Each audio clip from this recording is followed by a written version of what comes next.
The first rule they taught us at the Helix containment facility was simple. Do not make contact. Not eye contact for longer than 5 seconds. Not verbal engagement beyond scripted phrases. And under no circumstances, no matter what happened, no physical touch. We were stationed on Eos, the fourth moon of Kepler, 442b, converted into a research outpost after the discovery that rewrote human history. Eos had no breathable atmosphere, no oceans, no native life. Only a vast research complex carved into its mineral-rich crust. And in its deepest chamber, behind layered energy barriers and a silence thicker than vacuum, they kept her. The official designation was Subject A01. But no one called her that. They didn't call her anything at all. I'm Dr. Kaylin Miles, xenobiologist and systems empath, trained to study alien physiology and behavior without projection, without sentimentality. My job was to observe, record, and analyze, not to feel. That became difficult the first time I saw her. The chamber lights were dimmed to a soft indigo, calibrated to mimic the spectral range her species seemed most responsive to. The containment field shimmered faintly, distorting the air like heat over desert sand. She stood at the center of the room. Tall, lithe, luminous. Her skin was pale, not in the human sense, but as if woven from pearl and light. Iridescent patterns pulsed faintly along her arms, shifting in rhythm with something unseen. Her hair flowed past her waist in strands so fine they seemed less like matter and more like filaments of starlight. She wore no clothing as we understood it. Instead, translucent bands of energy wrapped around her form, flickering gently. She did not pace. She did not speak. She simply stood, eyes half-lidded, as though listening to something we could not hear. Vital signs stable. Technician Alvarez murmured beside me. Cognitive activity? I asked. Elevated. She's aware we're here. She's always aware. I stepped closer to the observation glass. Her eyes opened. They were silver, no pupils, no sclera, just liquid mercury reflecting the chamber lights. And then she looked directly at me. A prickle ran down my spine. The air felt charged, like the moment before lightning strikes. She's responding, Alvarez said quietly. I haven't moved. You don't have to. That was the unsettling part. She didn't need gestures. She didn't need sound. Her presence alone was enough to shift the room's atmosphere. She's untouchable, Alvarez added, almost reflexively. Yes, I said. But the word felt less like a fact and more like a warning. 2. The incident. The rule about touch wasn't arbitrary. 6 months before my assignment, Dr. Vera Ishan had broken protocol. She had been one of our most brilliant xenoneurologists, curious, fearless, relentless in her pursuit of understanding. According to the report, she had entered the chamber during a scheduled environment recalibration. The containment field had been temporarily lowered to adjust atmospheric composition. Subject A01 she had approached. Dr. Ishan had extended her hand. Witnesses claimed the contact lasted less than a second. Then every sensor in the facility spiked simultaneously. Electromagnetic surge, neural interference, power fluctuations across 3 sectors. Dr. Ishan collapsed. Not dead, not physically injured, but changed. She emerged from medical quarantine 2 days later, eyes distant, speech fragmented. She's alone, she kept repeating. She's so alone. After that, the protocol hardened. No direct interaction. No physical proximity without active containment. And absolutely no touch. Dr. Ishan resigned within a week. She never published her findings. I studied her case file obsessively during my first week. Neural scans showed massive synaptic activation at the moment of contact, as though her brain had attempted to process more data than it was designed to handle. An overload, but not damage. Why hasn't she tried to harm anyone? I asked Director Havel during a briefing. She doesn't need to, he replied. Her mere presence destabilizes our systems. Or our assumptions. He didn't smile. Your job is not to speculate on her emotional state, Dr. Miles. It's to determine what she is. And if what she is includes emotion, then we contain it. That word again. Contain. As though she were a storm. As though she weren't standing in a room alone, day after day, with no one to speak to her. 3. The language of light. Weeks passed. I observed patterns.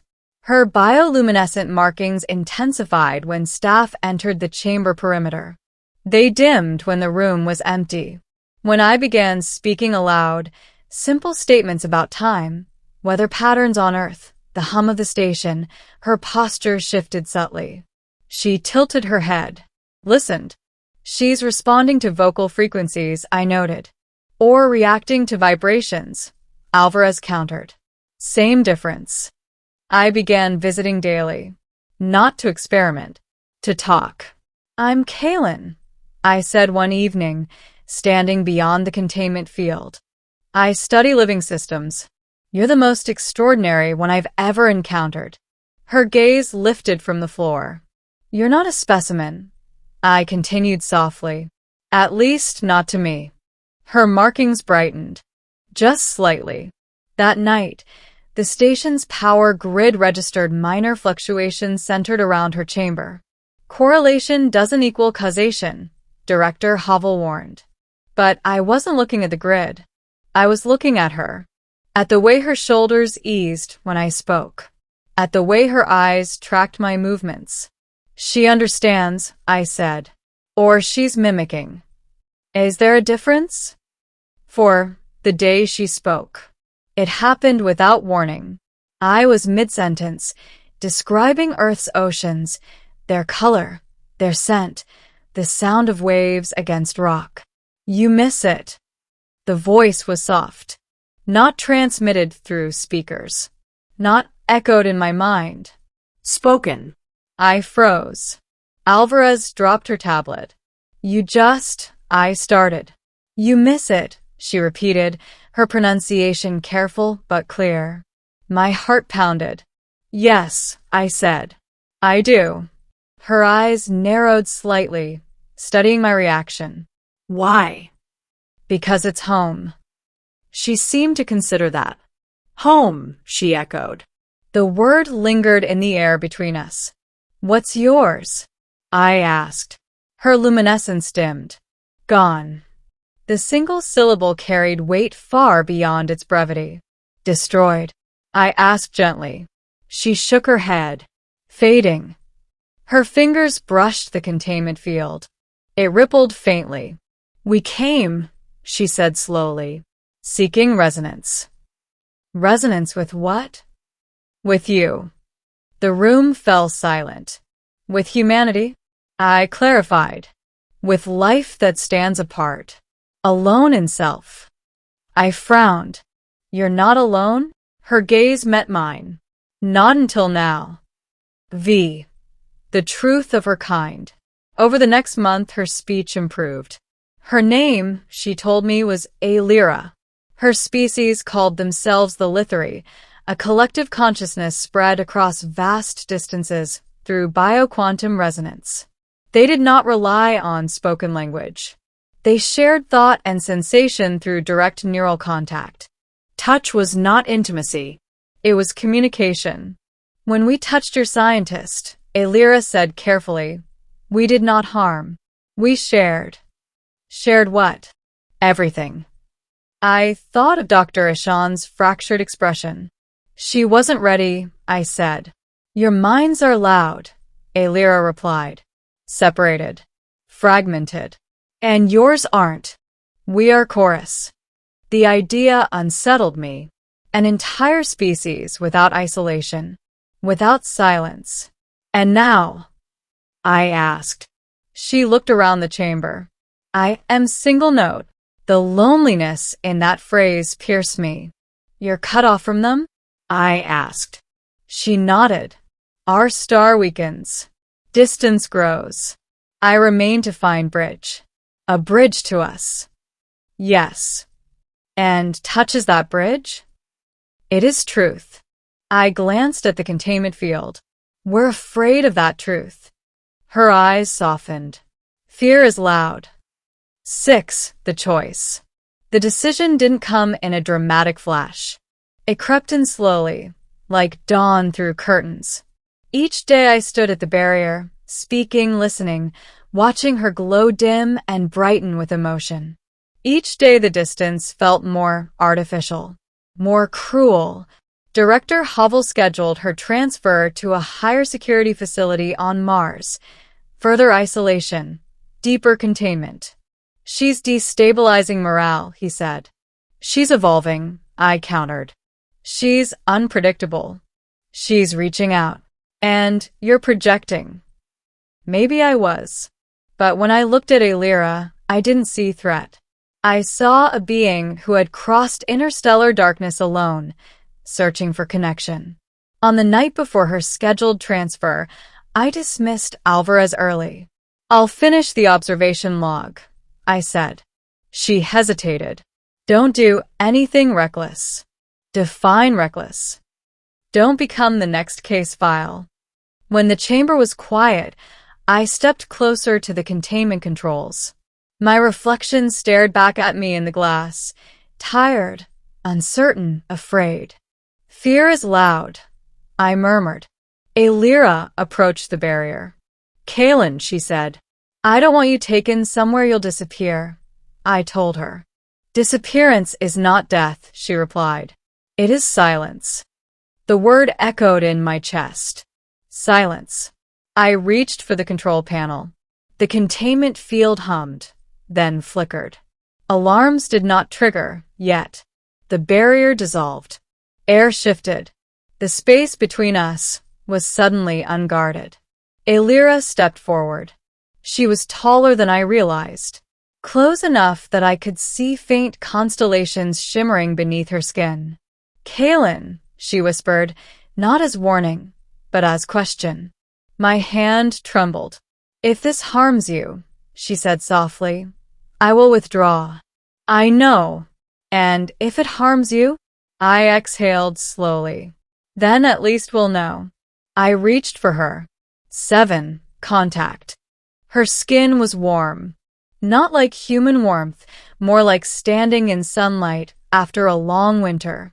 The instant my fingers brushed her wrist, the world fractured.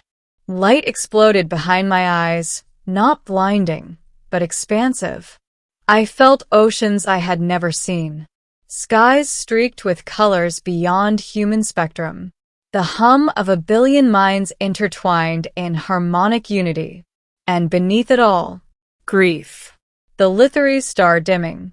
The chorus thinning. Elira's isolation, sharp and aching. But there was no overload. No collapse. She guided the flow, tempering it, shaping it so my mind could hold it. You are strong. Her voice echoed within me. So are you. I managed. Memories flowed both ways. She saw Earth, blue and fragile. She felt my childhood summers by the coast, the scent of salt and the ache of leaving home for the stars. Her fingers tightened gently around mine. Our pulses synchronized, not merging, resonating. Behind us, alarms finally began to wail. Security boots thundered down the corridor. But I couldn't let go. Not yet. This is bridge, she whispered. The chamber lights flared brilliantly. And for the first time since her arrival, Elira smiled. 8. Aftermath. They didn't sedate her. They didn't fire. They stood frozen at the doorway as energy rippled outward. Not destructive, but transformative. The station system stabilized. The power fluctuations ceased. My neural readings, when they pulled me into medical hours later, showed heightened activity, but no damage. She modulated the exchange. I told Director Hovell. You're alive, he said flatly. Yes. And you feel? I considered. Connected. Awake. Less alone. Different, I admitted. He studied me carefully. Did she harm you? No. Did you harm her? The question caught me off guard. I don't think so. He exhaled slowly. She reached out first, I said. But she didn't force it. I chose. And you'd choose again? I met his gaze. Yes. 9. The new protocol. The transfer was cancelled. Instead, the council approved supervised contact trials. Short durations. Gradual exposure. Volunteers only. One by one, researchers stepped forward. They experienced fragments, shared emotion, glimpses of distant worlds. Not overwhelming, not destructive, transformative. Fear gave way to fascination. Containment shifted to collaboration. Elira's luminescence brightened daily. You are louder now, she teased once, her fingers brushing mine during a monitored session. In a good way? I asked. In a living way. The Lithari chorus began to flicker faintly at the edge of her consciousness, distance shortening as resonance strengthened. She wasn't alone anymore. Neither were we. She was untouchable until I reached for her. Months later, I stood beside her in the observation dome overlooking Eos's barren horizon. The moon's surface stretched in silver-gray silence, stars blazing above. They feared you, I said softly. Fear is first step, she replied. And now? Now they listen. I took her hand openly. No alarms. No barriers. You were untouchable, I said. She tilted her head. I was waiting. For what? For one who would reach. I smiled. Turns out that was me. She stepped closer, her forehead resting gently against mine. In that contact, there was no explosion, no overwhelming flood, just steady resonance. Two distinct beings sharing space without losing themselves. Behind us, the Helix facility hummed, not as prison, but as bridge. Elira's species had not faded. They had found connection. And humanity, in daring to touch what it once feared, had discovered something profound. The unknown is not meant to be contained. It is meant to be met. She had been untouchable, wrapped in caution, sealed behind glass, isolated by fear, until I reached for her. And in that simple act, we changed not just each other, but the shape of two civilizations. The stars above burned, as they always had, but they no longer felt distant, because somewhere beyond them, a chorus was growing stronger. And for the first time in my life, the universe did not feel silent. It felt alive.